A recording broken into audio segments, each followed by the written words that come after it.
नमस्कार साथीहरु, स्वागत छ तिलक लाइफ एन्ड वर्कमा। आज म लसुन खेतीबारे केही जानकारीमूलक भिडियो लिएर आएको छु।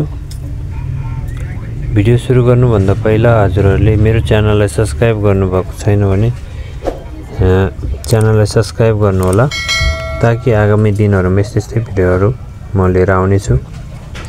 आउनुहोस् सुरु गरौँ।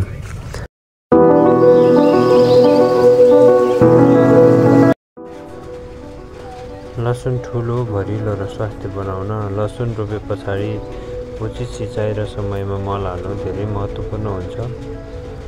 त्यसपछि रोपेको 140 देखि 150 दिन भए पछाडि पातलाई डल्लो पारेर बाँध्दा अझ राम्रो हुन्छ। पातलाई डल्लो पार्दा ध्यान दिनुपर्छ, धेरै कसिएर बाँध्नु भएन। बिरुवाले सास फेर्न गाह्रो भए बिरुवाले राम्रो उत्पादन दिन सक्दैन।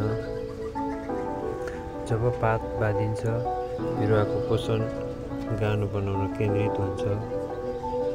पात बाँध्दा धेरै पानी बाष्पीकरण हुँदैन, ऊर्जाको खर्च घट्छ। यसले गर्दा जरा र गानोमा ऊर्जा जम्मा हुन्छ।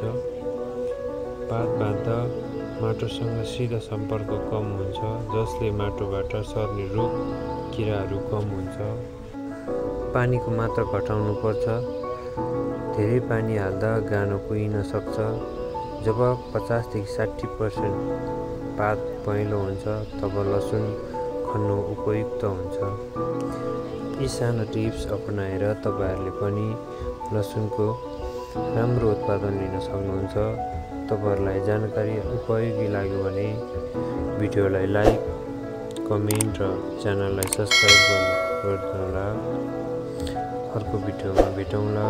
तबसम्म जय किसान, बाई बाई।